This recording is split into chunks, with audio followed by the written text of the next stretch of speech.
This is the story of Rachel, a wealthy wife living a life of luxury, who was secretly targeted for murder by the people closest to her, her own husband and mother-in-law. What's even more horrifying is that this evil plot was exposed thanks to the panic of a fiercely loyal housekeeper. Imagine cooking in your kitchen, when suddenly your housekeeper grabs your arm, whispering in sheer panic, "Ma'am, you are in danger. We have to leave right now. Please trust me." How did Rachel survive? What wicked plan was hidden inside that magnificent mansion?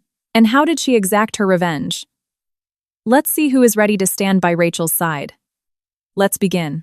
The morning air in the elite neighborhood of Bel Air, Los Angeles, felt crisp.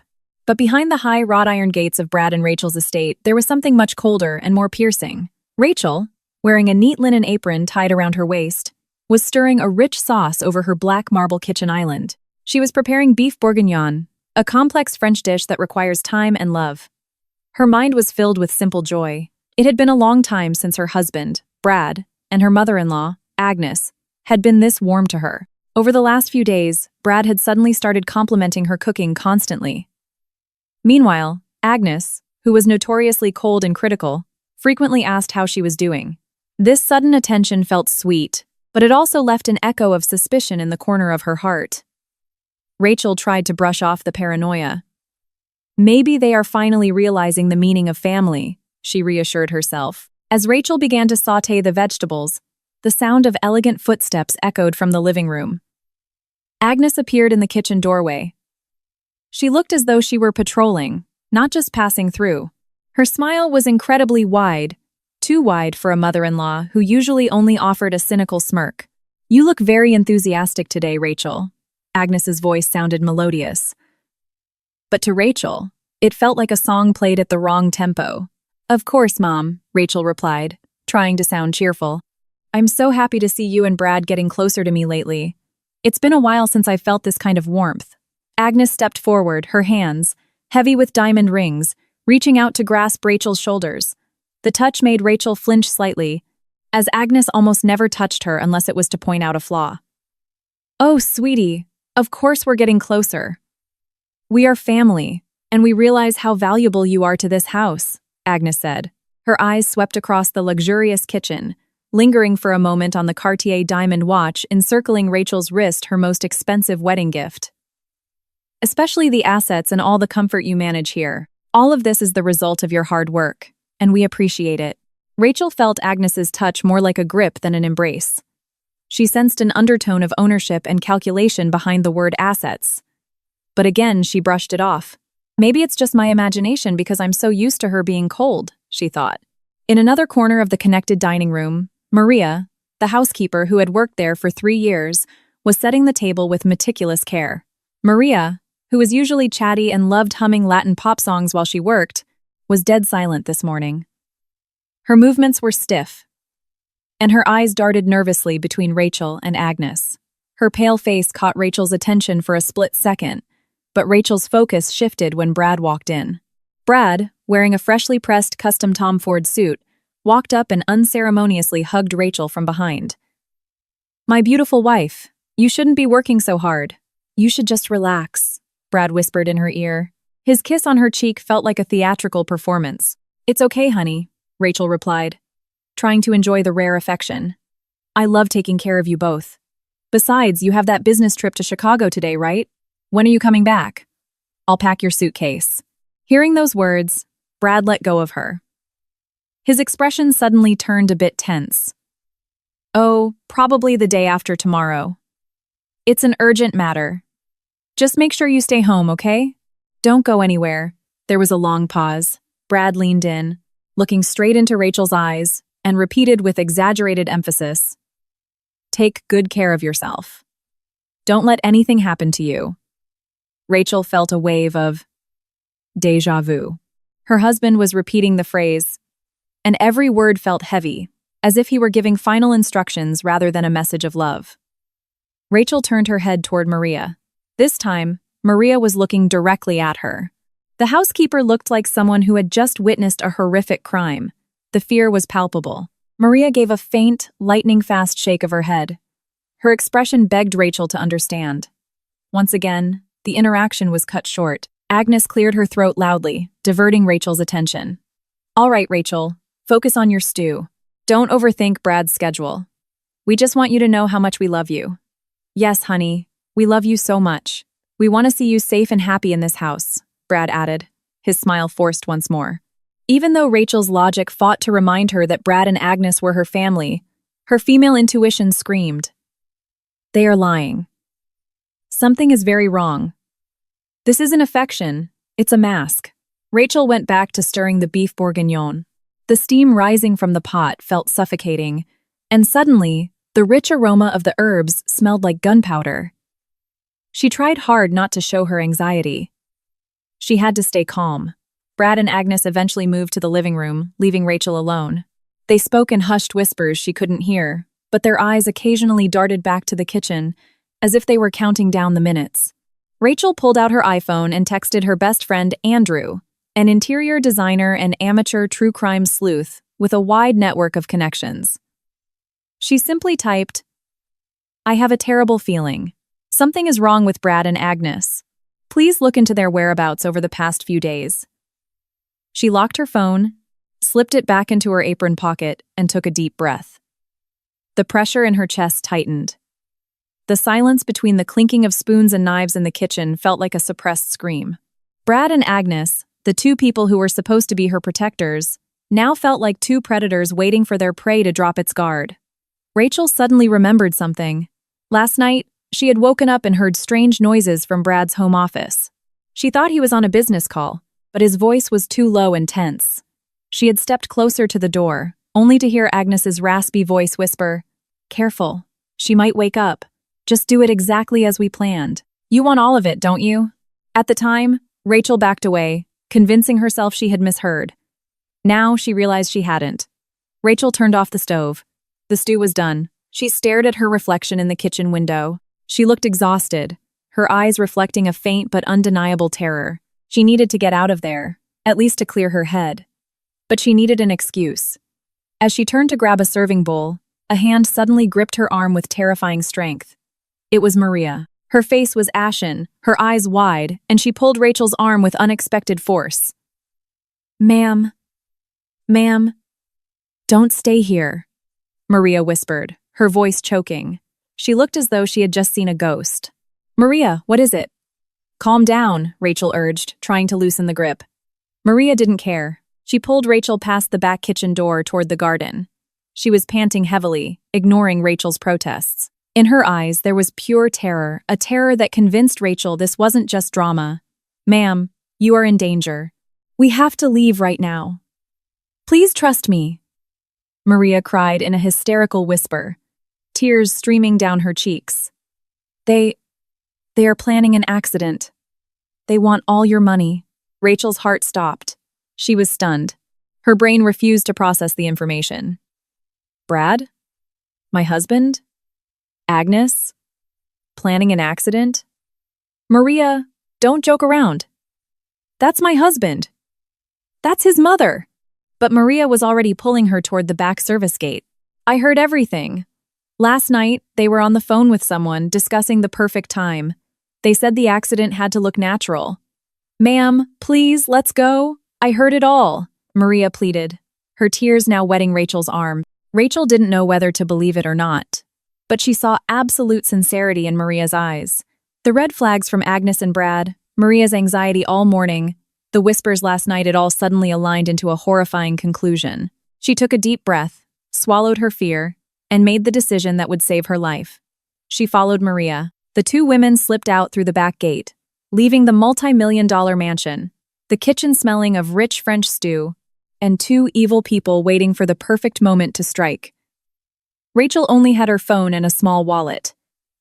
As they ran away from the house, Rachel looked back one last time. She was paralyzed with shock. Through the glass window of Brad's office, she saw the silhouettes of her husband and mother-in-law laughing, staring toward the kitchen, as if anticipating something terrible to happen. Rachel finally believed it. Inside her luxurious home, her husband and mother-in-law were secretly plotting her fatal accident to seize her entire fortune.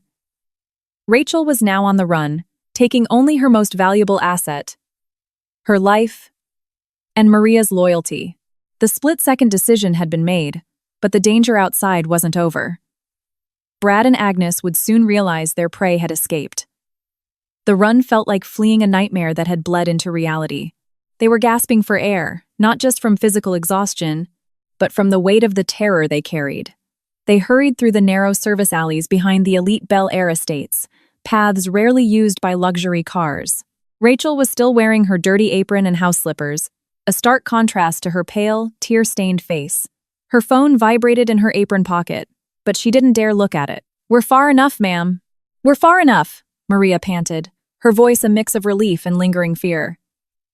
Maria, despite her petite frame, possessed immense strength driven by panic and loyalty. Rachel leaned against a rough concrete retaining wall, trying to steady her breathing. "I can't believe it," she whispered, her voice barely audible. "I can't believe any of this is real. Maria, are you sure you didn't mishear? Maybe it was just a business conversation I misunderstood." Maria grabbed Rachel's hands. Her gaze was firm, far from her usual submissive demeanor. "Mom, listen to me. I've served you for 3 years. I know you are a good woman. You don't deserve this. The conversation last night, I heard it crystal clear." Maria then recounted the details with tear-filled eyes, explaining how she had woken up in the middle of the night to get water and heard hushed voices from Brad's study. Agnes said, "The accident has to happen today, right before Brad leaves for Chicago, so he has a solid alibi. They aren't using a gun or poison, ma'am. They planned something that looks completely natural." Maria took a sharp breath.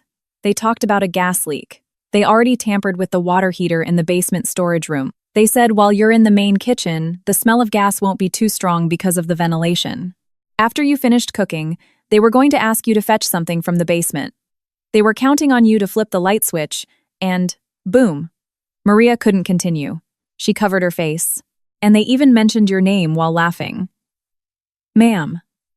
Laughing as if it were a sick joke. "They said the life insurance and the inheritance would make them filthy rich. They have no heart." Hearing such horrific and specific details, the wall of denial in Rachel's heart crumbled. It wasn't just a wicked plan. It was the psychological cruelty of choosing to stage the accident in her own home, amidst the fake warmth they served her that morning. "That beef bourguignon I cooked, it was supposed to be my last meal." Rachel felt nauseous, not from hunger, but from a betrayal that cut to the bone.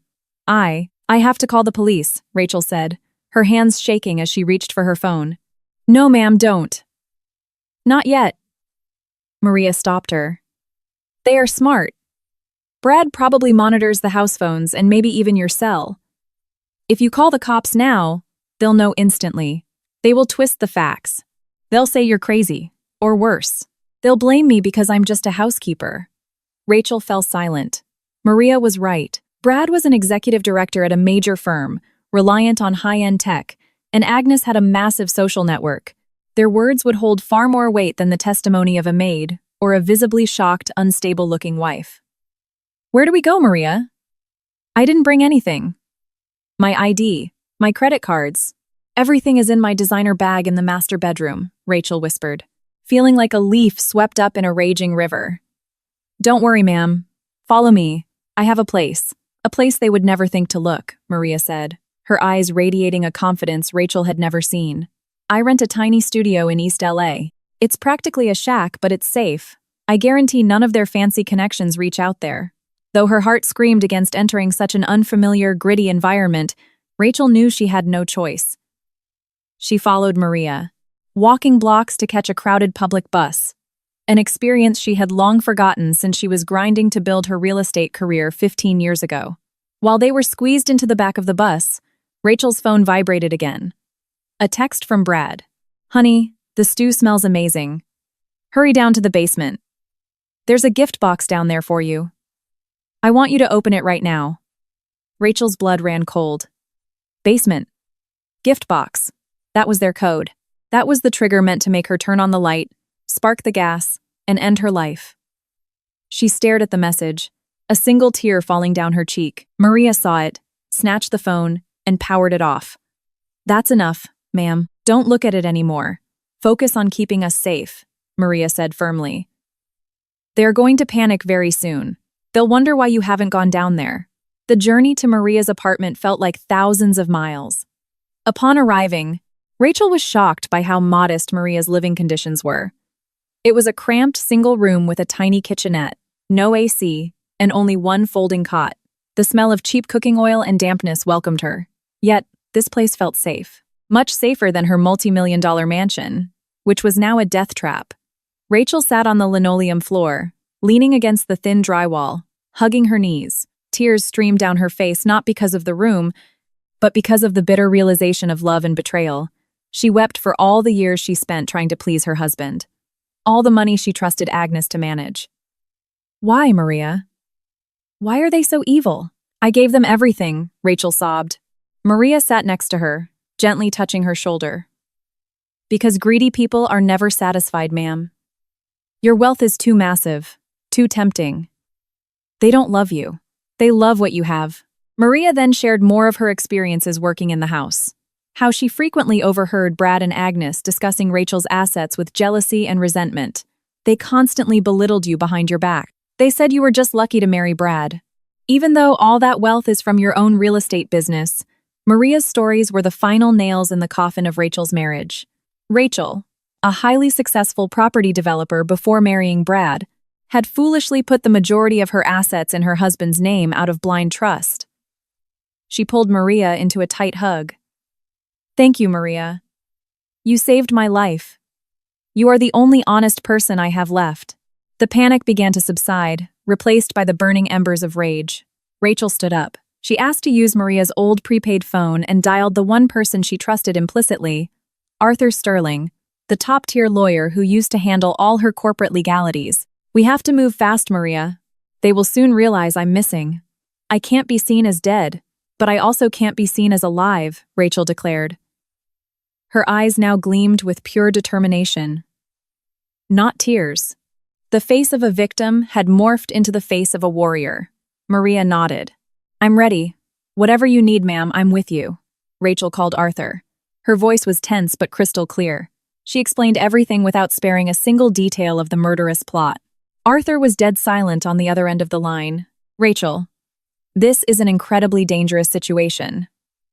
You need to make a public statement. But if you return to that house, your life is genuinely at risk. The solution? You have to disappear, completely vanish for the time being, Arthur said, his voice deadly serious. I will file a missing person report with the LAPD, creating an alibi that you suffered a severe depressive episode and ran away. Not an accident. Understood, Arthur. That will buy us time to gather evidence and freeze every single asset that is still under Brad's name or joint accounts. We will make them think you've gone far away, perhaps even succumb to the elements, but with no body. The lack of a corpse will stall any life insurance payouts and probate of the will. Rachel agreed. It was the smartest, safest strategy. Disappear and become a ghost. By nightfall, the news of Rachel's disappearance hit the local LA networks. Brad and Agnes were on screen, standing by the gates of their Bel Air home, pretending to cry, and issuing highly convincing statements about Rachel's mental health. They even accused Rachel of taking a large sum of corporate cash when she fled, setting a narrative to cover the fact that they were the true predators. Rachel and Maria watched the theatrical performance on the small TV in the studio. Rachel's fists clenched tightly. They even dare to frame me in public. I will not let them get away with this. Amidst the panic and chaos orchestrated by Brad and Agnes, the real Rachel was actively plotting her revenge. The decision to trust Maria and run had given her a second chance. She wasn't just going to take back her fortune, she was going to annihilate the lies and greed that had tried to claim her life. Rachel grabbed Maria's phone and called Arthur again. Arthur, call Andrew immediately. I need eyes and ears inside that house. I need concrete evidence, and I want you to draft the divorce papers. I'm going to ruin them. Rachel had officially transformed from a casualty into a commander. With the help of Maria and Arthur, she began fortifying her defenses. Meanwhile, back at the mansion, Brad and Agnes were playing their roles as the grieving family perfectly. Little did they know, the woman they considered financially and emotionally dead was now hunting them from the shadows. That night in the damp, noisy East LA apartment, Rachel didn't sleep. She sat on Maria's folding cot, her back against the cold wall, while Maria slept soundly, exhausted from the day's terror. But for Rachel, the chaotic swirl of her thoughts was far more exhausting than running. Her mind replayed the morning's events. Brad and Agnes's fake smiles, Maria's hysterical warning, the cold betrayal. Rachel picked up Maria's prepaid phone. She had successfully coordinated with Arthur and Andrew. Now, it was time to map out the war. Arthur, being a meticulous legal mind, advised Rachel to remain hidden and cut all direct communication. Her ambiguous status missing without a trace and without a body was the master key to freezing her assets and blocking the insurance payout. Brad and Agnes couldn't do a thing if the inheritance claims couldn't be verified. They will panic, Rachel, Arthur had said over the encrypted line. They will release public statements convincing everyone you committed suicide or ran away due to a breakdown. Standard sociopathic playbook to cover their tracks. And exactly as Arthur predicted, watching the small TV, Rachel saw a sickening display. Outside the Bel Air gates, Brad stood next to Agnes, both dressed impeccably in mourning attire. Brad held a handkerchief, wiping away crocodile tears, while Agnes wore a mask of deep, agonizing sorrow. "We are begging you." Brad's voice trembled through the TV speakers. "To anyone who has seen my wife, Rachel, please let us know. She is in a highly unstable mental state.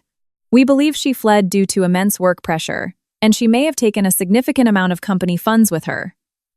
Watching that performance, Rachel's entire body shook with rage. Not only did they try to kill her, they were assassinating her character on live television, branding her as insane and a thief. That anger incinerated whatever residual grief or doubt Rachel had left. She no longer saw Brad as a misguided husband. He was an enemy combatant who needed to be destroyed. Rachel immediately dialed Andrew. Andrew, who worked as a high-end interior designer but possessed a borderline obsessive hobby of analyzing true crime, was the perfect asset for this operation. "Andrew, I need your help.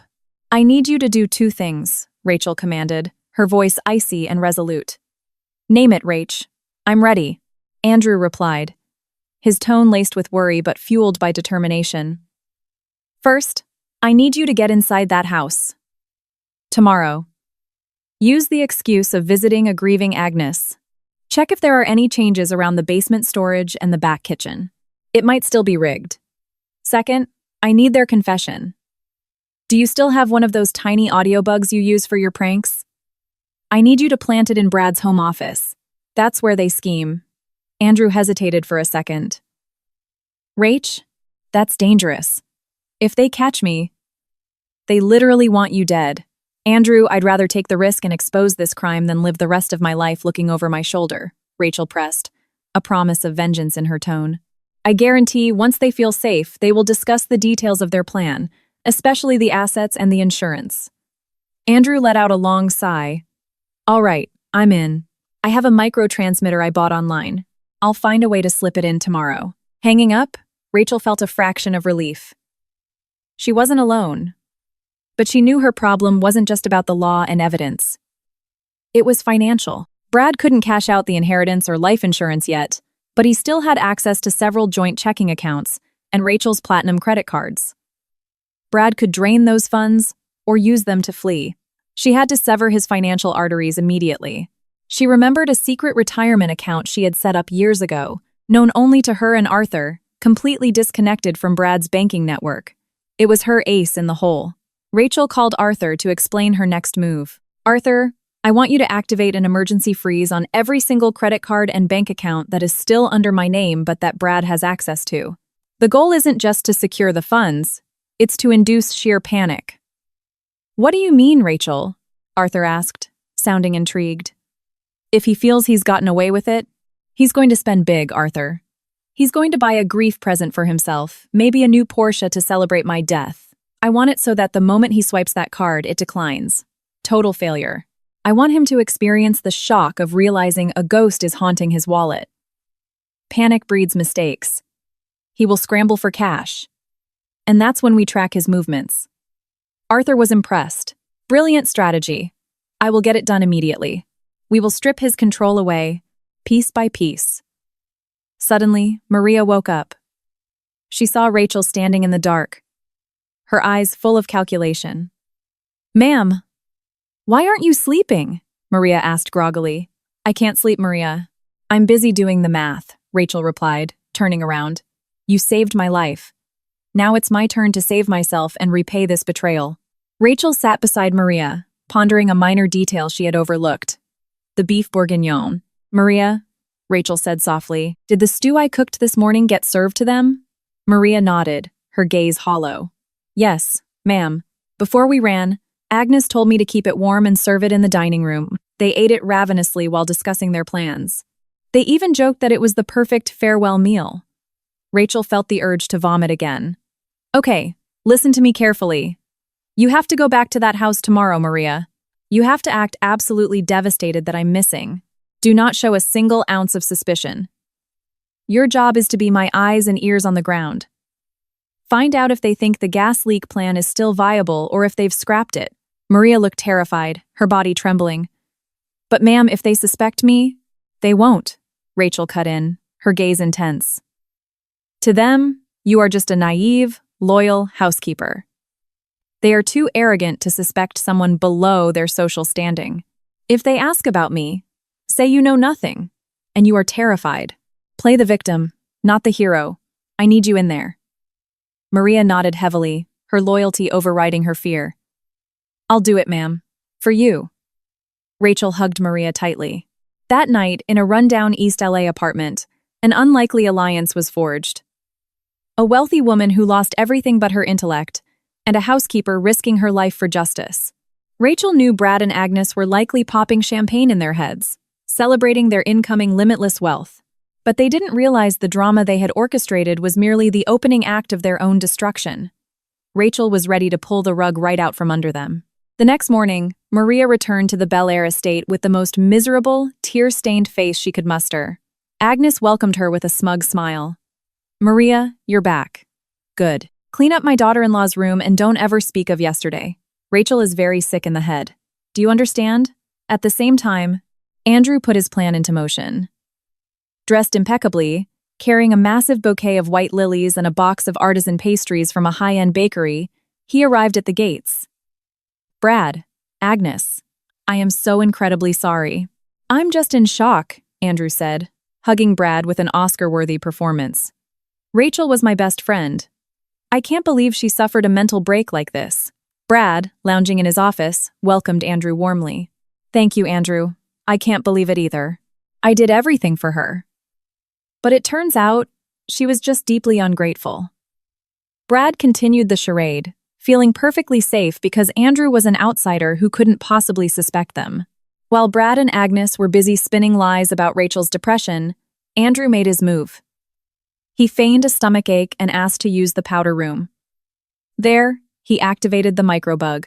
It was the size of a dime, with powerful audio pickup. Under the guise of throwing away a tissue, Andrew quietly slipped into Brad's home office.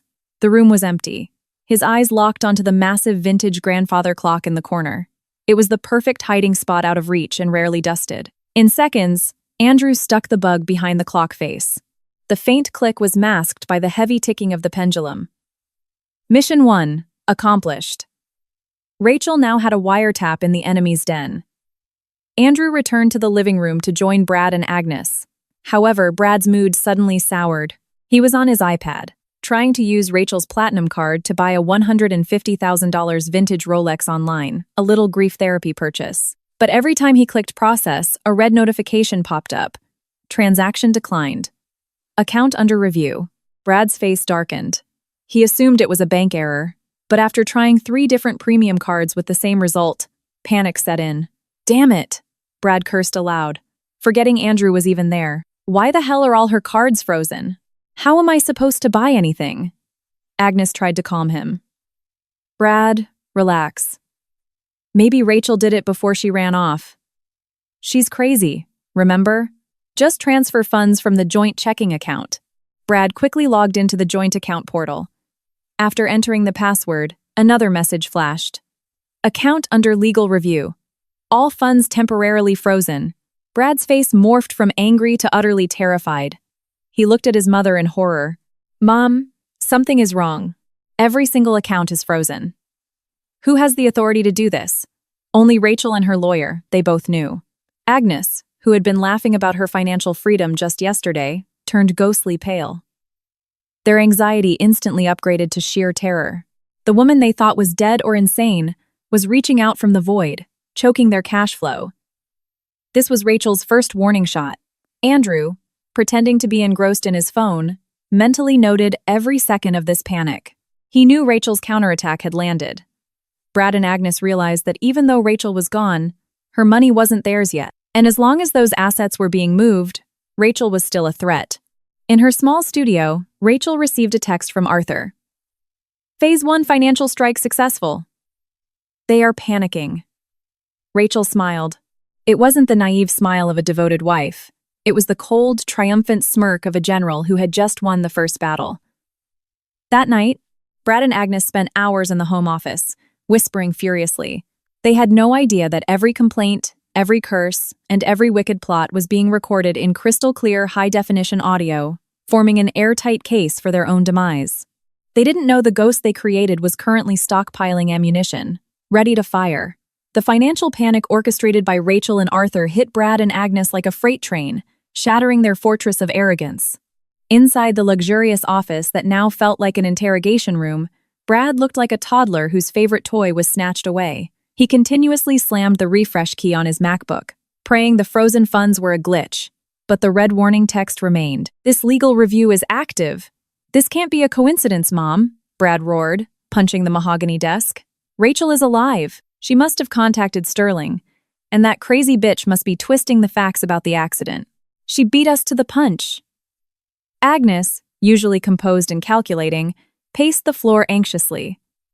Her silk designer robe looked rumpled. She no longer cared about her image. Her focus was entirely on the money. Calm down, Brad. We need to stay calm. As long as there is no body, we still hold the life insurance card. But we need to act fast.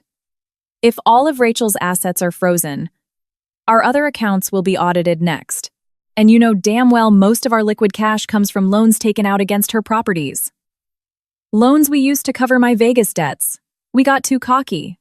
We should have just suffocated her in her sleep instead of waiting for some elaborate kitchen drama, Brad yelled, his fear morphing into rage directed at his own mother. Their screaming match echoed through the halls. Outside, Maria, pretending to dust a vase in the corridor, heard everything.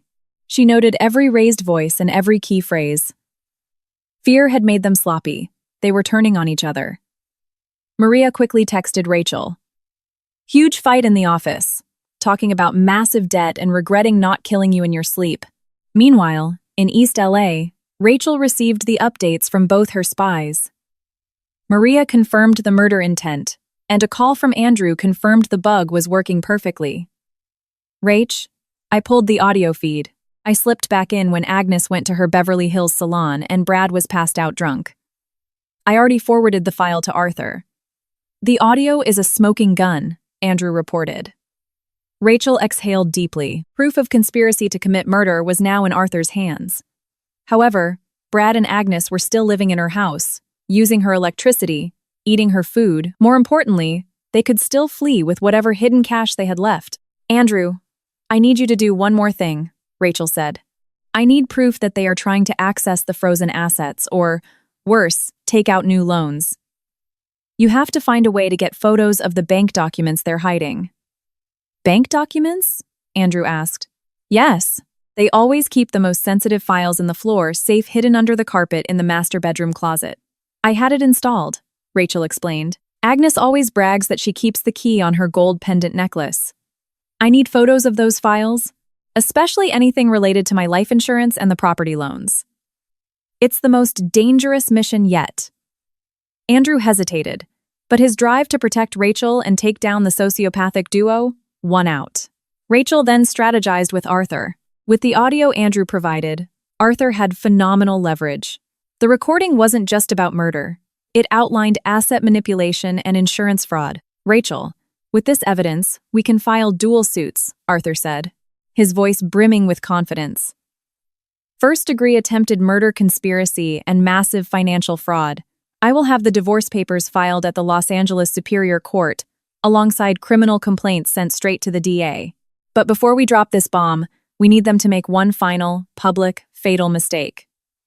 Rachel agreed. The spectacle needed to be grand. While Rachel's team prepared, Brad and Agnes found a new way to scrounge for cash. Locked out of the banks, they turned to the most liquid asset available. Rachel's jewelry. "We'll sell the bitch's diamonds," Agnes suggested, her eyes gleaming with greed.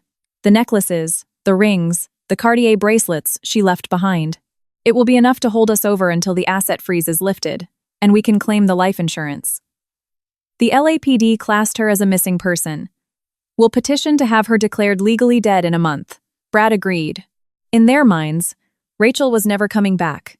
They ransacked Rachel's walk-in closet, gathering millions in diamonds and gold. The next morning, Brad ordered Maria to call the family's private jeweler, claiming Agnes wanted to redesign some old pieces. Maria, following Rachel's instructions, played dumb and made the call. While the jeweler was in the living room negotiating a steep discount with Brad and Agnes, Andrew arrived with a new excuse. He needed to return a spare house key he had accidentally taken. Knowing Agnes usually took off her pendant when showering, Andrew gambled. But Agnes was in the living room. Where was the key? He walked past the master suite and saw a glint of gold on the vanity. There, inside an open jewelry box, lay the small safe key on a gold chain. Perfect! Heart-pounding, Andrew grabbed the key and ducked into the master closet.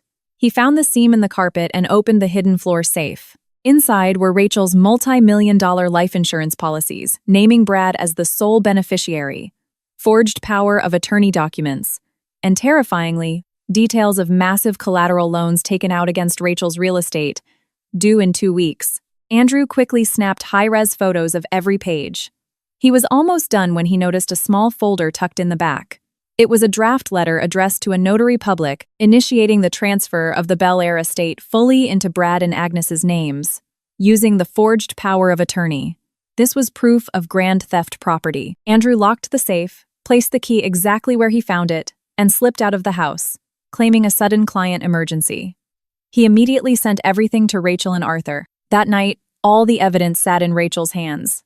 The audio of the murder plot, the gambling debts, the photos of the insurance docs, and the forged property transfers. "Rachel," Arthur said through the encrypted line, "we have everything. We can put them in federal prison for the rest of their lives. But we need to time the drop perfectly. A moment where their destruction is witnessed by everyone they care about, their elite colleagues, their high society friends." Rachel smirked coldly. "I already have an idea, Arthur. Prepare all the paperwork. The divorce, the criminal charges, and most importantly, an emergency court order seizing all the properties they used as collateral. I want to execute this at their event. I will make them regret celebrating my death." Rachel knew that driven by financial panic and the delusion of her death, Brad and Agnes would inevitably host some sort of fake memorial or gathering to speed up the social acceptance of her passing and reassure their creditors. They needed to project power. And that was exactly where Rachel would strike. The strategy shifted from defense to all-out war. The endgame was here. Brad and Agnes were backed into a corner. The cash from fencing Rachel's jewelry only covered their short-term debts. The massive balloon payment on the property loans was due in 2 weeks, and it haunted them. The freeze on the assets and the ticking debt clock stripped away their sanity. They needed the life insurance payout immediately. And for that, a missing person status wasn't enough. They needed undeniable proof of a tragedy. Late at night in the home office, their new war room, Agnes stared at Brad with wild eyes. "We need to do something drastic, Brad. We have to make Rachel look undeniably dead. A missing body is fine, but there has to be a crime scene that convinces the cops and the insurance adjusters." "How, Mom?" "We scrapped the whole plan," Brad whispered, terrified. "We can't go back to the basement gas leak. Too risky. Maria might get suspicious." "Maria is a stupid maid. We told her to keep her mouth shut," Agnes snapped. "We don't actually need Rachel. She's gone. We just need to stage a convincing accident somewhere else. Something involving her car. We'll make it look like she had a depressive episode, lost control, and drove off a cliff." Out of sheer desperation, the insane plan was greenlit. They knew Rachel's luxury black SUV, a top-of-the-line Range Rover, was still sitting untouched in the garage. Brad immediately contacted an old associate, a low-level enforcer and debt collector named Vince, whom he occasionally used to intimidate rival contractors. Brad promised Vince a massive cut if he could make the car disappear over a cliff, staging a tragic, fiery crash. The next day, Maria was cleaning the garage when she saw Brad whispering with a heavily tattooed man next to the Range Rover. Maria, now emboldened, stealthily pulled out her phone and snapped a photo of the man's face and the SUV's license plate. She sent it to Rachel. "Brad is doing something with your car. Looks like he's going to sell it or wreck it." In her studio, Rachel saw the photo. She knew Brad was committing a fatal error. She dialed Arthur. "Arthur, they're using my car to stage a fake fatal crash. This is our golden opportunity. Brad is handing over my registered property to a known thug. We trap them right there. Inform the LAPD. We'll catch them red-handed, destroying evidence and attempting insurance fraud." Arthur, having reviewed the audio from Andrew, agreed. "It's perfect. We nail Brad on grand theft auto, destruction of evidence, and conspiracy. The cops will catch the thug in the act. It's far more dramatic than just freezing a bank account." Arthur contacted an LAPD detective he trusted, providing the license plate.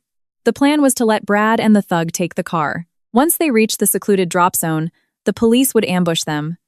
That evening, Brad put the plan in motion. Lying to Agnes that he was meeting a private investigator, he met Vince on a dark side street, handing over the keys and a stack of cash. "Take it, wreck it, make it look horrifying. I want it off the face of the earth. You can strip the parts later for all I care." Brad returned home, feeling a fleeting sense of relief. Agnes greeted him with a hopeful smile. They sat in the office, sipping expensive scotch, dreaming of the impending insurance check. But out in the canyons, Rachel's trap snapped shut. Vince drove the black Range Rover up the winding, treacherous curves of Mulholland Drive, finding a steep, unbarricaded cliff. He parked, grabbed a crowbar to wedge the gas pedal, and splashed gasoline over the driver's seat to ensure a fiery explosion at the bottom. Just as Vince struck a match, blinding police spotlights flooded the dark road. Sirens wailed, shattering the silence. "LAPD, drop the match. Put your hands on your head." Startled, Vince dropped his tools. He was arrested on the spot, gasoline on his hands, standing next to Rachel's registered vehicle. The detective immediately called Brad. Brad was mid-laugh with Agnes when his phone rang. "Hello?" Brad answered, annoyed. "Mr. Brad? This is Detective Miller, LAPD. We've just recovered your wife's vehicle. A suspect was attempting to destroy it by pushing it off a cliff." Brad went sheet white. He spilled his scotch. What? Her car? She must have tried to commit suicide. It's a tragedy. I told you she was depressed."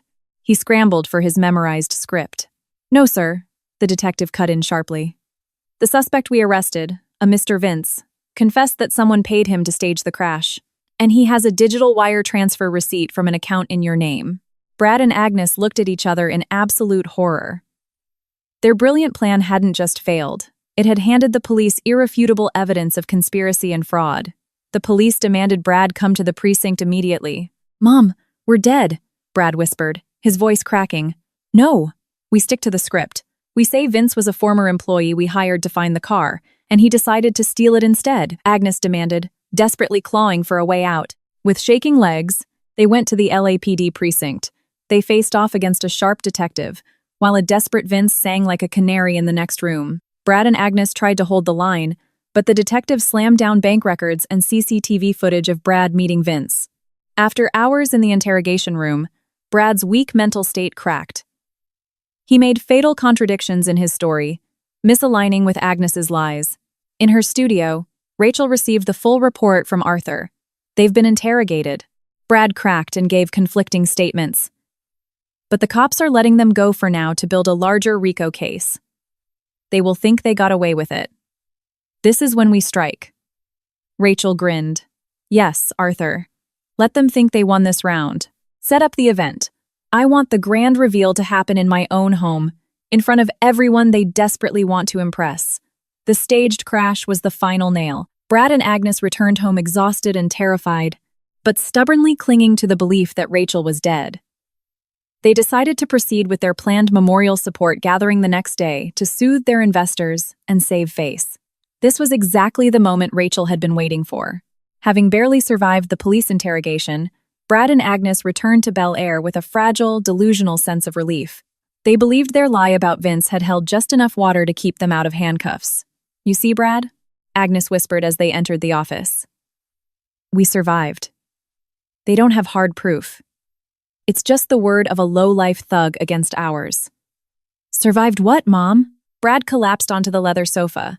The accounts are frozen. We sold the jewelry, and we almost went to jail over a fake crash. We need money now. That balloon payment is due in 2 weeks. If we default, the bank seizes all of Rachel's properties that we leveraged. Agnes stared at the calendar on the desk. We go ahead with the gathering tomorrow. We'll call it a prayer and support evening for Rachel. But we make sure all your key investors, the board of directors, and the elite socialites are there. We show them we are strong, that Rachel's disappearance hasn't rocked our financial stability. Once they see us relaxed, they'll back off, and we can calm the creditors. They spent the night planning their theatrical grief, oblivious to the fact that every desperate word was captured by the bug behind the grandfather clock. In her apartment, a focused and icy Rachel listened to the live feed via Andrew's secure link. Her face was devoid of emotion as she heard them plot to officially declare her dead at tomorrow's party and pressure the notary to rush the asset transfers. They had built the stage for her. Arthur, Rachel said over the encrypted line. Tomorrow, at my house. We dropped the hammer. Perfect. Rachel, Arthur replied. The paperwork is finalized. The divorce is filed. The temporary restraining orders and warrants for insurance fraud and conspiracy to commit murder are signed by a judge. And crucially, I have the court-ordered asset seizure documents for every property they leveraged under your name. I'll file them with the county clerk first thing in the morning. They won't have a single legal loophole left. Rachel issued her final orders. Arthur, arrive at the party with an official court bailiff. Andrew, get there early and give Maria the signal to get out of the house before the explosion. While the master plan finalized, Brad and Agnes made one last catastrophic error. Stressed out of his mind, Brad grabbed a bottle of $5,000 vintage wine, chugging it directly from the bottle in the office. He glared at Agnes, who was reviewing the guest list. I hate that bitch, Brad slurred, kicking a side table. I gave her status, a name, and she pays me back by running away, freezing my cash, and getting me tangled up with the LAPD. Quiet, Brad. Just endure it. Agnes dismissed him without looking up. I'm done enduring, Brad screamed. I regret ever listening to you. You made me force her to sign that general power of attorney. You said it was a formality. You just wanted to leverage her prime real estate to cover your sick Vegas gambling debts. You ruined everything, you greedy old bat. Agnes slammed her pen down. Stop it, Brad. Have you forgotten who got you your VP title? You're a puppet. I made you into a man Rachel would marry. I did this for us. For us or for you. The debt is yours. Brad yelled back. I had to get rid of her. She's too smart. If she stayed, she would have found the auditing discrepancies. Agnes fired back, losing all control. I orchestrated everything perfectly. I hired the technician to rig the gas line in the basement water heater. All I had to do was wait for you to go to Chicago, ask her to fetch a bottle of wine from the cellar, and Agnes stopped. The air left her lungs. She realized she had just screamed a detailed step-by-step confession to premeditated murder. Brad stared at his mother in sheer panic. Mom, shut up. Stop talking. What if someone hears? Silence descended on the room. A cold dread seeped into their bones. They had no idea their detailed confession regarding the gas leak, the gambling debts, and the murder intent was perfectly recorded. It was the ultimate smoking gun, infinitely more valuable than any financial document. Outside the door, Maria immediately texted Rachel a predetermined code, signaling that the ultimate confession had been captured. Rachel received the text in the early hours of the morning. She smiled a smile that was chilling and lethal. There was no escape for Brad and Agnes now. That morning, Andrew arrived at the Bel Air estate to help with the preparations. He caught Maria's eye and gave a subtle nod. Maria instantly feigned a severe migraine and asked Agnes for permission to go to the pharmacy, promising to return after the event. Agnes, too busy micromanaging the caterers, waved her off dismissively. With Maria and Andrew safely out of the blast radius, Arthur arrived at the courthouse and the county clerk's office. Every document, backed by the audio confession, was validated. The arrest warrants and asset seizures would go live the moment the party peaked. At her safe house, Rachel looked in the mirror. Gone was the apron and the house slippers. She wore a breathtaking midnight blue designer evening gown. She adorned herself with her own white gold jewelry, kept in a separate safe deposit box, and applied sharp, powerful makeup. She transformed from the naive, almost murdered wife into a queen returning for her throne. She called Arthur one last time. "I'm ready. Make sure the uniformed LAPD officers and the court bailiffs walk in exactly on my cue." Rachel left the gritty East LA apartment, the sanctuary that had saved her life and dignity, and stepped into a sleek black town car arranged by Arthur. Destination? Her own mansion. Inside the house, VIP guests, business partners, board members, and LA socialites poured in. Soft jazz played from a string quartet. Brad and Agnes smiled broadly, playing the roles of the tragic, brave family holding down the fort. But they didn't know the clock on the wall was ticking down to their absolute ruin, and the woman whose death they were celebrating was pulling up to the driveway, ready to deliver the shock of a lifetime. The stage was set. The crystal chandeliers in the grand foyer reflected off the imported marble floors, creating an illusion of untouchable luxury. Brad and Agnes stood in the center of the room, surrounded by LA's elite. What was billed as a prayer and support gathering felt disturbingly like a victory lap. Both wore wide, arrogant smiles, hiding the terror of their looming debt and the LAPD interrogation. Agnes tapped a microphone set up near the grand staircase. "Thank you all so much for coming. Your presence tonight proves that our family remains strong through this unimaginable tragedy. We are confident that my dear daughter-in-law, Rachel, has finally found the peace she was desperately searching for. And we will work tirelessly to uphold the business and the legacy she leaves behind." The use of the word legacy caused a few executives to exchange skeptical glances. Brad took the microphone, his eyes gleaming with a sickening satisfaction. "Yes, we promise to manage everything, including the assets and properties she oversaw. We will ensure the company remains stable because, well, she is not coming back. And as her sole heirs, we will carry her torch." The room fell deadly silent. It was an unofficial declaration that Rachel was dead. Brad and Agnes smiled triumphantly. They felt they had just secured the social validation needed to rush the insurance claim and silence their creditors. Right at the peak of their arrogant toast, as Brad raised his champagne glass, the massive mahogany front doors were shoved open with a thunderous bang. Every head snapped toward the entrance. Standing in the doorway, backlit by the dramatic outdoor lighting, was the woman they had just declared dead. Rachel. She wore the midnight blue gown, exuding an aura of absolute power and undeniable authority. Her expression was calm, icy, and lethal, a far cry from the naive wife they knew. She didn't just walk, she glided with measured steps. Her eyes were locked like laser beams onto Brad and Agnes. The entire room froze. VIPs gasped. Someone dropped a champagne flute, shattering glass across the marble. Brad and Agnes stood paralyzed, their faces drained of blood, looking as if they were staring at the Grim Reaper herself. "Rachel?" Brad choked out. The microphone slipped from his hand, hitting the floor with a deafening screech of feedback. Agnes, recovering from the shock faster, took a step forward, pivoting back to her acting. "Rachel! Oh my God! You're alive! Where have you been? We were losing our minds! Come here, sweetie. You look so unwell." She reached out, trying to grab Rachel and pull her out of the public eye. Rachel stopped dead in her tracks. Her glare pierced right through Agnes's mask. "Do not touch me, Agnes," she commanded, her voice low but echoing with authority through the silent room. "I do not look unwell. I look like someone who just survived the death trap you built for me." The tension in the room spiked. Guests began murmuring in shock. At that moment, Arthur Sterling walked in from behind Rachel, and he wasn't alone. He was flanked by 2 official court bailiffs and several uniformed LAPD officers who immediately secured the exits. Arthur carried a small, high-powered projector and set it on a nearby console table. He picked up the dropped microphone. "Ladies and gentlemen," Arthur announced, his voice booming like a judge's gavel. "I apologize for interrupting this gathering. I am Arthur Sterling, legal counsel for Mrs. Rachel. We are here to execute several official court orders regarding asset ownership and criminal indictments." Brad snapped out of his stupor.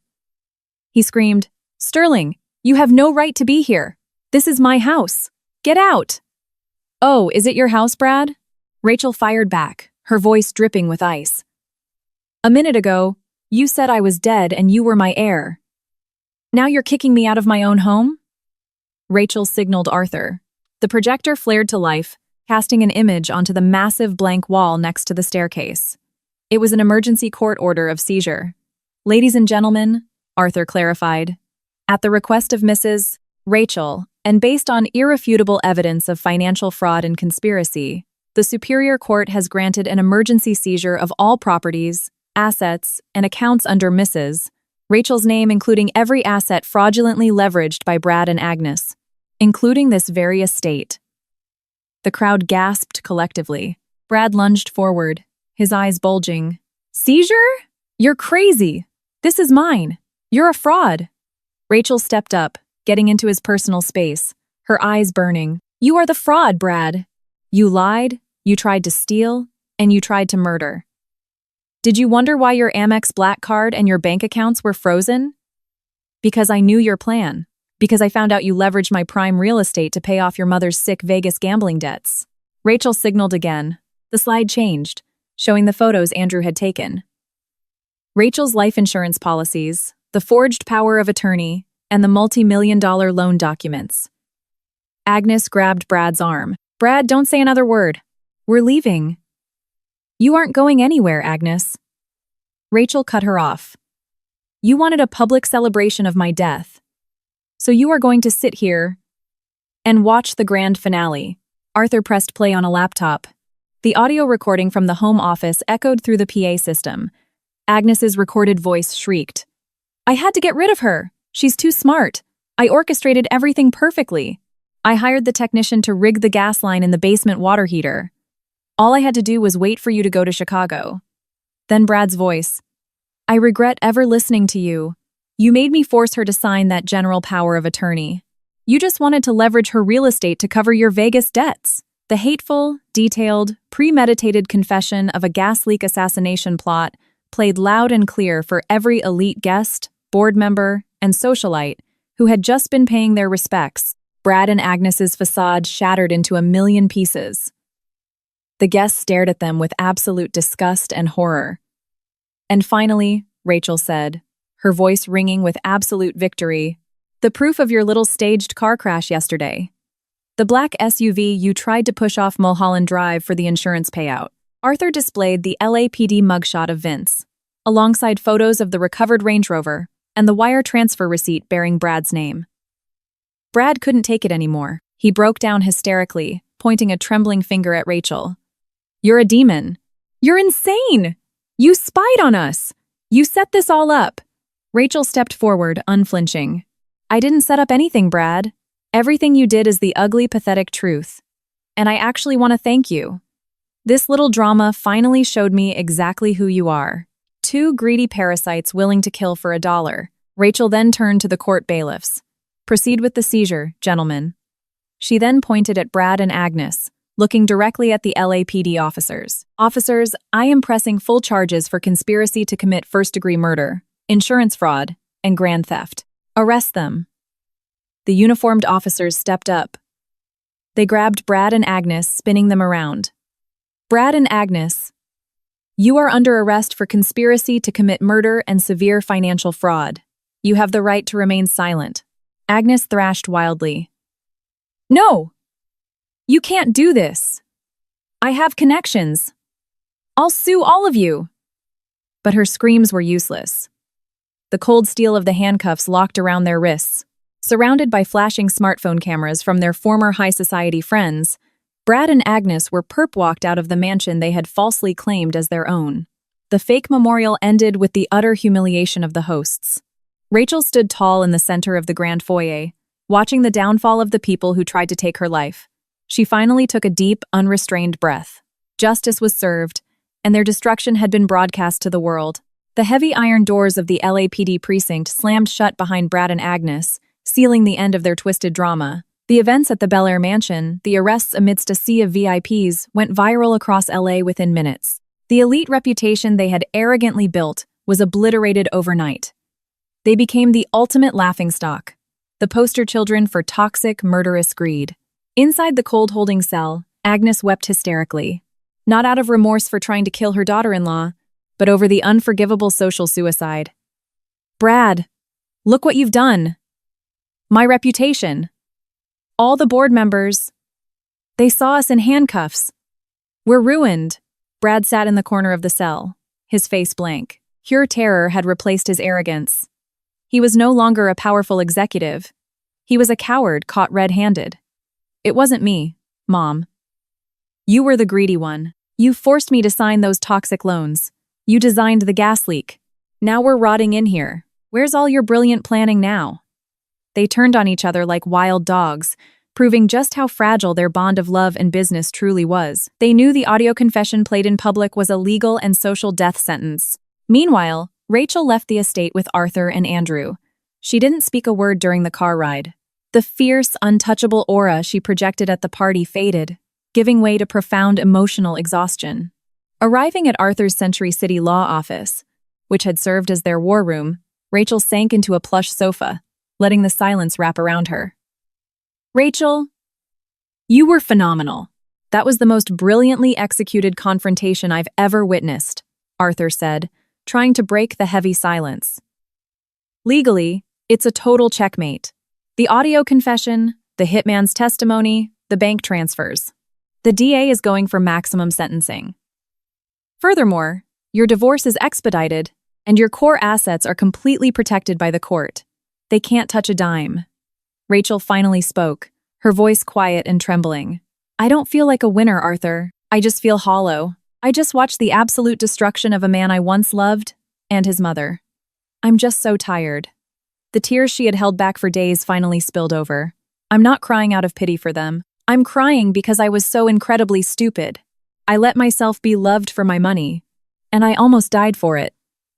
Andrew, the fiercely loyal best friend, sat beside her and took her hands. "Rach, don't you dare blame yourself. You weren't stupid. You were genuine, and your genuine nature is what saved you today. You did the exact right thing. Now, we focus on healing." The legal process moved with lightning speed. Their crimes dominated the 2-4-hour news cycle. Brad's company held an emergency board meeting and publicly stripped him of his VP title, scrubbing his name from their history. Their former country club friends actively avoided reporters, refusing to be associated with the scandal. At the preliminary hearing, Arthur presented the evidence meticulously. The audio recording from the Bel Air office, the testimony of Vince the Thug, and Brad's bank transfers. The malicious intent was undeniable. The district attorney pushed for no bail and maximum penalties. In the courtroom, Brad and Agnes tried to plead temporary insanity or claim it was an emotional family dispute. The judge wasn't having it. They couldn't argue with their own voices on the tape. During a recess, Agnes tried one last desperate, manipulative play. She reached out toward Rachel across the aisle. "Rachel, sweetie, please have mercy on us. Remember all the good times we had. I beg you." Rachel stood up tall. She looked down at Agnes with absolutely zero pity, but also zero rage. Only a cold emptiness. "What good times, Agnes? The times that forced me to run into the streets of East LA because you wanted me to burn to death in my own home?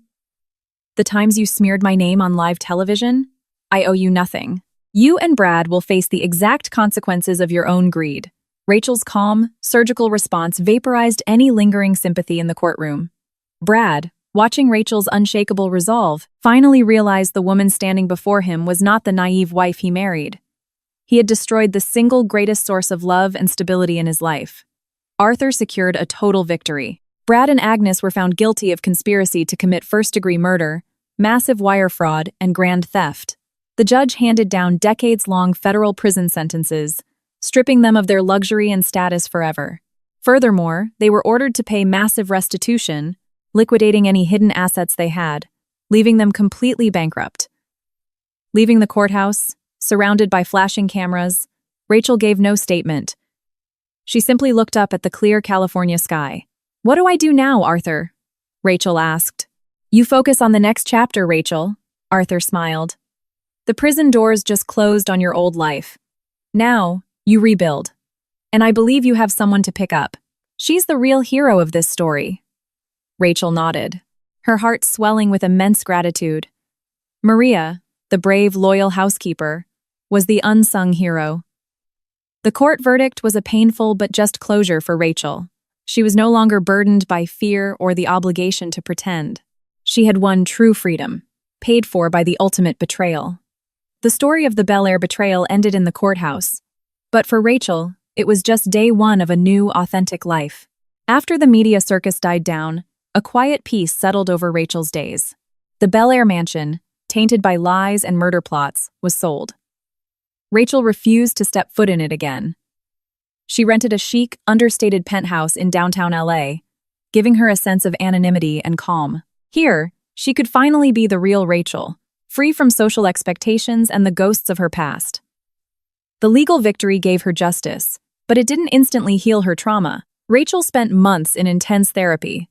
She learned that the deepest wound wasn't the attempted theft of her money, which she had fully recovered, but the shattering of her trust in love and family. She had to internalize that Brad and Agnes's betrayal was a reflection of their own sociopathy, not a flaw in her worth. In her darkest moments, 3 people anchored her to reality: Arthur, Andrew, and above all, Maria. The reunion with Maria after the trial was profoundly emotional. Rachel drove to East LA to pick Maria up from the tiny studio. The moment they locked eyes, Rachel didn't speak.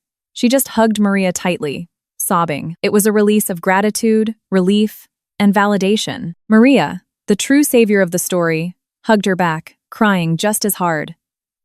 "Thank you, Maria," Rachel whispered, her voice cracking. "You didn't just save my life. You saved my soul. You showed me what true loyalty looks like. You deserve to live, ma'am. You deserved happiness." Maria replied, her eyes shining with deep respect. "I only did what was right. You were always good to me." Rachel knew she owed Maria a debt that money couldn't fully repay. Maria had risked her job, her safety, and her future for the truth. Rachel refused to let Maria go back to being a housekeeper. She saw immense, untapped potential in the woman. "I have a proposition for you, Maria," Rachel said as they sat in her new penthouse. "I don't want you working as a housekeeper ever again. I need you by my side as my executive assistant, with a salary and benefits that reflect your true worth. And I want to train you to help manage a new philanthropic foundation I'm building." Maria was stunned, tears pooling in her eyes again. "Ma'am, I don't know what to say. I don't have a college degree or business experience. The best education is a moral compass." "Maria," Rachel interrupted gently, "you have that in spades. I can teach you the rest. You are going to be my right hand, the person I trust most in this world. We are going to build a new future together." Maria accepted, marking the beginning of a brilliant new chapter for them both. Rachel also hosted a private, intimate dinner for Arthur and Andrew. It was a far cry from the fake glamour of her old life, just genuine laughter and deep connection. "Andrew, thanks to your little spy gadget, we got the golden ticket," Rachel said, sliding a thick envelope across the table. "Thank you for your bravery. I hope this helps you launch the independent interior design firm you've always dreamed of." Andrew tried to decline the massive check, but Rachel insisted, "Consider it an investment from your very first client. I need a new house. I want you to design it from scratch. A home full of natural light, no hidden spaces, and absolutely no basements with gas lines." Andrew laughed and agreed. To Arthur, Rachel didn't just pay a massive retainer. She offered him the position of chief legal counsel for her entire network of real estate holdings. Arthur accepted, proud to be part of Rachel's incredible comeback. With her new inner circle secured, Rachel shifted her focus. She used a portion of the funds from the sale of the Bel Air estate to establish the Women's Justice Foundation, a nonprofit dedicated to providing legal and financial support to women who were victims of domestic financial abuse and fraud. She turned her darkest nightmare into a beacon of hope for others. Slowly, Rachel reclaimed the identity she had lost in the shadow of her marriage. She was once again a sharp, visionary real estate mogul. But this time, she worked with the purpose of healing her corner of the world. Maria quickly adapted, becoming the foundation's highly competent, empathetic director of operations, representing the humanitarian heart of Rachel's empire. Rachel grew stronger every day. She filed a civil suit for defamation against Brad and Agnes, ensuring that whatever pennies they might make in the prison commissary would go straight to her foundation. She legally scrubbed Brad's name from every remaining asset and will, severing the past completely. Her healing process brought profound self-awareness. This second chance at life was a gift. She was no longer chasing romantic validation. She was seeking peace and purpose. She learned that a true home wasn't a mega mansion in a gated community, but a place where she felt safe and valued, surrounded by people who loved her unconditionally, like Maria and Andrew. One afternoon, standing on the balcony of her penthouse looking out over the Los Angeles skyline, Rachel received a call from Arthur. He confirmed the final civil judgments had cleared. The foundation was fully funded. A wave of absolute peace washed over her. She had buried her past. She was ready for the future. She was no longer a naive victim. She was a warrior, a mentor, and a philanthropist. Rachel's world was completely transformed. She no longer lived in a haunted mansion. Thanks to Andrew's brilliant design, she now lived in a stunning, minimalist, modern home in the Malibu Hills, defined by floor-to-ceiling glass, open spaces, and transparency. It was a reflection of her new soul, honest, open, and at peace. At her foundation, she was a force of nature. The organization grew exponentially, becoming a lifeline for abused and defrauded women. Maria, radiating confidence, ran the daily operations flawlessly, always reminding Rachel of the value of sincerity. Sitting at her sleek desk overlooking the ocean, Rachel wore a tailored suit. She wasn't Brad's wife or Agnes's daughter-in-law. She was Rachel, a respected titan of industry and philanthropy. The crown she wore wasn't made of diamonds bought by a husband, but forged from her own resilience and independence. Arthur visited the foundation one sunny afternoon, carrying the final, stamped court documents. "Rachel," Arthur said, sliding the folder across the desk, "it's entirely over. Your assets are 100% recovered, actually yielding higher returns now. And Brad and Agnes's appeals were universally denied. They will serve their full sentences in federal lockup without the possibility of early parole." Rachel touched the folder. There was no explosive joy, just a quiet, grounding peace. "And their financial status, Arthur?" "Total bankruptcy," Arthur replied. Everything they owned, including Agnes's personal accounts, was seized for restitution. "Whenever they get out, if they get out, they will have absolutely nothing." Rachel nodded. Inflicting pain wasn't her goal, but it was the just consequence of their evil. She had forgiven herself, but she would never forget the necessity of justice. While Rachel thrived in authentic success, Brad and Agnes lived in an eternal hell of regret behind bars. Though separated by the prison system, their lives mirrored each other in misery. During a rare permitted phone call between the two facilities, Agnes shrieked through the receiver, her voice raspy from years of bitterness. "This is all your fault. If you weren't such a coward during the interrogation, we would be rich. I gave you a luxurious life and you threw it away. You're a greedy psycho, Mom." Brad fired back, his once handsome face hollowed out and aged by prison life. "I was just a pawn so you could pay off your debts. If you hadn't been obsessed with her money, I'd still be living in Bel Air. And look at her now. The woman you called stupid is on the cover of Forbes. She took everything." Their greatest punishment wasn't the concrete walls. It was the reality they had to witness through old magazines and prison TV. They saw Rachel smiling, cutting ribbons for new foundation centers. They heard that Maria, the maid they treated like dirt, was now a respected executive. Brad and Agnes realized that the woman they tried to murder was the sole source of their wealth and happiness, and they had destroyed it with their own hands. That regret was a slow-acting poison, far more agonizing than any physical sentence. On the day she officially moved into her new Malibu home, Rachel hosted a small gathering for her true family: Maria, the foundation staff, Arthur, and Andrew. Raising a glass of champagne, Rachel looked around the sunlit room, tears of pure joy in her eyes. 2 years ago, Rachel began, her voice steady and warm, "I almost lost everything to the people I trusted most. I almost lost my life to greed. I almost lost my soul to naivety." She smiled warmly at Maria. "Maria taught me that loyalty and courage aren't dictated by social status. Andrew taught me that true friendship is the best armor. And Arthur taught me that the truth always wins in the end." Rachel raised her glass higher. "I lost a mansion. I lost a husband. I lost a fake family. But I gained something infinitely more valuable. I gained my freedom. I found my real family, standing right here with me. And I earned a different kind of crown, one, built on independence and truth. and no one can ever take that away from me."